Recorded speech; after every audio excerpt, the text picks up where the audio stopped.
This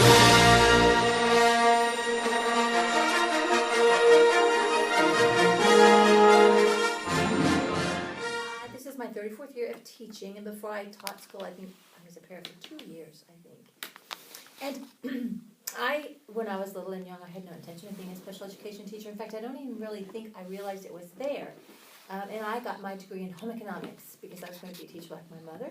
But the year that I graduated, there were no jobs. There were 30,000 teachers of home economics, and I needed a job. And I had very recently married and moved here to Topeka, and my mother-in-law worked at this place called KNI. I had no idea what KNI was, and I thought it was K and I. Well, no, I found that it was Kansas Neurological Institute, and she said, I can get you a job here. So I went, I applied, and I got a job working at KNI, which was a huge eye-opener. But I started out as a paraprofessional there, and I went from being a paraprofessional to a teacher, 2 years as a paraprofessional, and then some teachers left, and they asked if I wouldn't get my certification so I could be a teacher. So then I taught at KNI, working with students with, at that time we called them severe multiple disabilities, SMD, or severely multiply handicapped.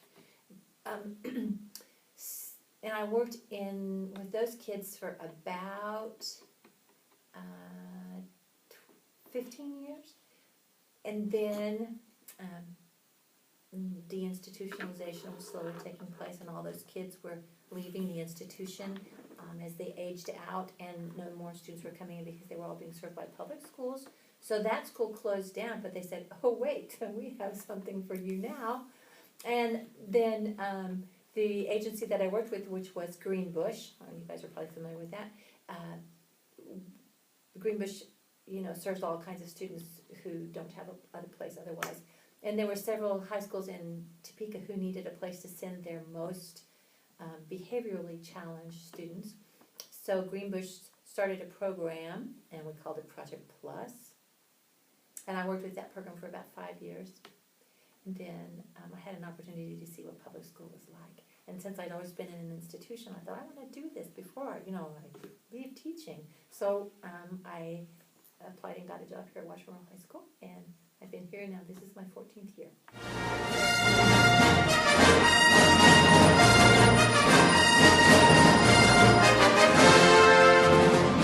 Okay, this was in an institutional setting, and this was what we call it self-contained because they all lived in an institution. But I had 8 students in a classroom, and I had 3 paraprofessionals, and all 8 of these students were profoundly mentally challenged, in addition to having many physical handicaps to go along with their mental situation.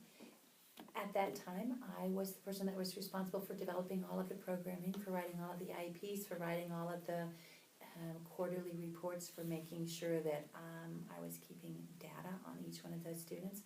I also had the 3 paras that I had to supervise, and we developed plans, we developed daily schedules for all of the students.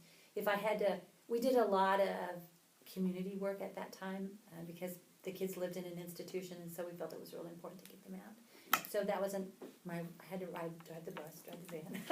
And so it's just like a classroom teacher, there was no place to send a student out for PE or to send a student out to get an art class. We did all of it in my classroom. So I was responsible for everything in terms of teaching.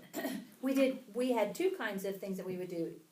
We took them out for socialization, for want of a better word. We went to the mall, we went out to eat, we went shopping.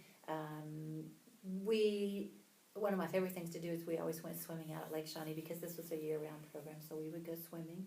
I did have a real close connection with Hayden at that time, and there was a class in Hayden called Faith in Action, and so we would try to do some things together with the Faith in Action kids and my kids. And then, so that was the kind of what we went out for socialization, but we also went out and we had a work program. And we did have a person who was in charge of helping the kids find jobs, but we did a lot of work at the various state departments. A lot of times we did work at churches. You just found work that wouldn't mind letting our students and our job coaches come in. And there were a lot of places, very similar to where we have now here at the high school. Though we didn't really have any students working in fast food at the grocery store. Mostly it was at state agencies, and they did like paper shredding, that kind of thing, and cleaning of tables or cleaning of the food.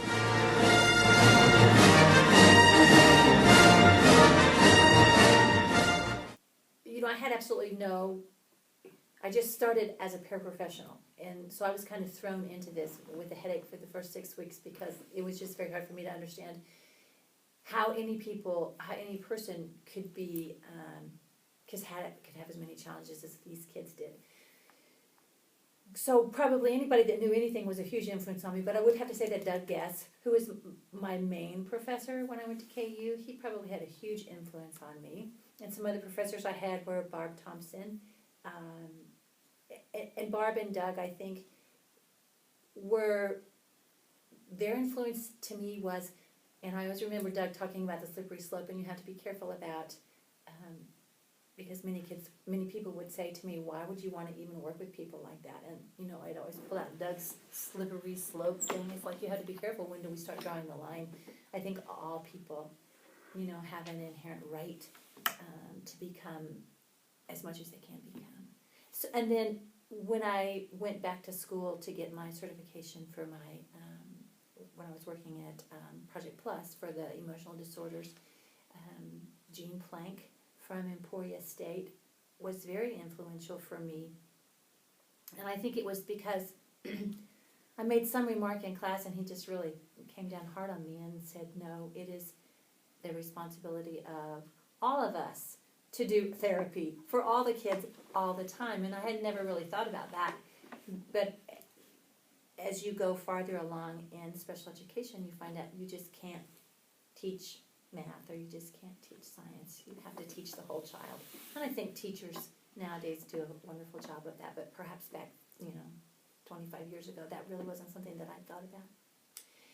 So I think that was, and then I think at the high school, the person who's probably had the biggest influence on me is Dr. Matthews. And she wasn't Dr. Matthews when I first started working with her, but she would say, I would get all bothered by the paperwork, I get all bothered by all of the things that you have to do as a special education teacher, and she'd say, Susan, you just have to take care of the kids. You have to do what's right for the kids. And anytime I have to make a decision, that's the first thing I think about is, what is best for the kids?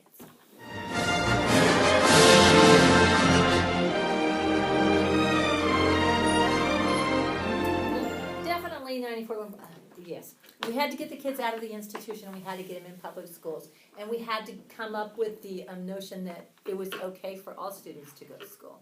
So that's probably had the biggest influence.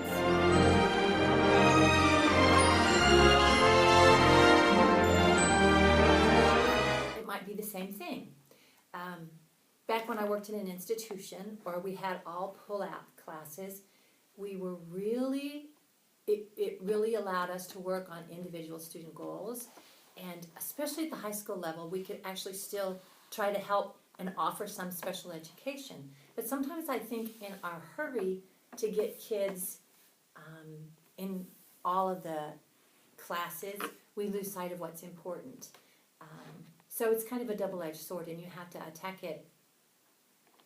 You want those kids to be out in every single class that they can be out in, but you can't give up what makes special education special education. And I think it's very easy to say, oh, all my kids are now, they're all out in those regular classes, so I'll go check on them once or twice a week, but hey, I've done my job. And that's not the way it should be. And I think all too often that is the way it happens. We hide the kids in the back of a regular ed classroom, and then we don't work on the kinds of things that we used to work on when we had them all the time. And then, of course, I also think that funding is a huge issue. And, I talked about how we push the kids off, but sometimes we don't have the money to find the people to help support the kids in the regular ed classes, and that makes things hard. So funding is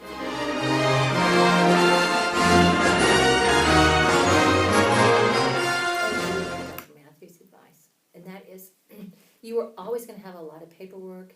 You're always going to have parents who want you to do something that can't be done. You're always going to have teachers who come in and say, are you sure the student was placed appropriately in my class? But what you have to always come back to is what's best for this student. And if you don't lose sight of that, then you're going to be okay. And then, you can be happy in the fact that you've done what's right for the student. When we got the kids out in the community and we did function-based training, or we did activity-based training, that was so much better than what we had done before. And I think having the kids here at this school is phenomenal. I think having Circle of Friends, which is just, we're blending those general ed kids and those regular ed kids together, that's phenomenal, and that's the way it should be. I just think, I wish people from other schools could come and see the hallways at Washburn-Rural, because unlike some other schools where you have this bed hall, we have 1 or 2 or 3 hallways that have special ed classrooms, but I never get the idea that the kids go, oh, they're from this bed hall. And you just see kids talking, and I just think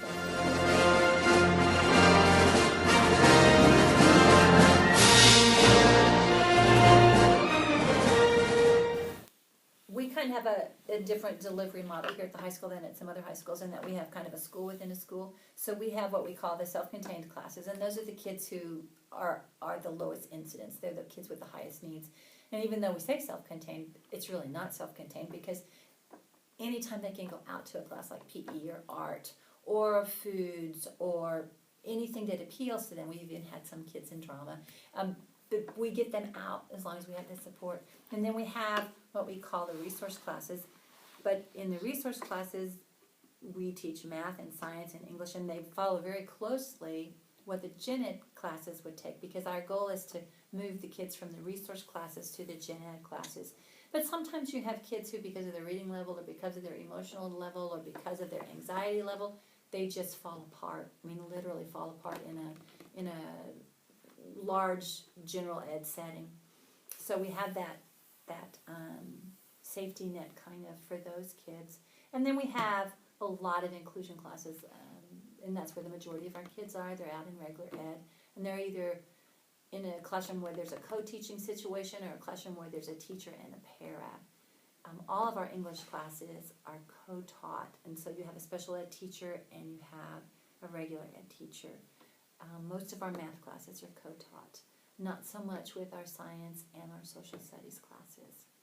And then we have Circle of Friends, which is just, it's a club that they have here at school. The school has a lot of clubs, but Circle of Friends is the club where you have general ed students who come in, are peer mentors to some of our students with IEPs, and it's a real huge social thing, and the kids have a real good time. And the person who runs Circle of Friends was for the longest time the cheerleader sponsor, so she kind of funneled in cheerleaders and football players and baseball players, so it's become okay to be a part of that club. And consequently, those kids are everywhere, and they talk about, the kids who have IEPs, and it's just a real good relationship, I think, between all of them. We have that, and then we just have a real good set of faculty here, and the faculty has done a phenomenal job of including and bringing in and making sure that the students with IEPs felt a part of their classroom, and they're also very willing to do modifications, accommodations, whatever it takes to get those kids through. And I'm not sure that happens in every single school. I've heard all kinds of scary tales, but I've been real fortunate to be here at this school. It's like been magic, because the teachers are wonderful. And I think any new teacher who comes in, it's just like, oh, that's how we do it. Okay, no problem. So it's kind of like it's set up, and it was that way before I came, so I can't take any responsibility, for having done that. But yeah, that's kind of what's cool about our school.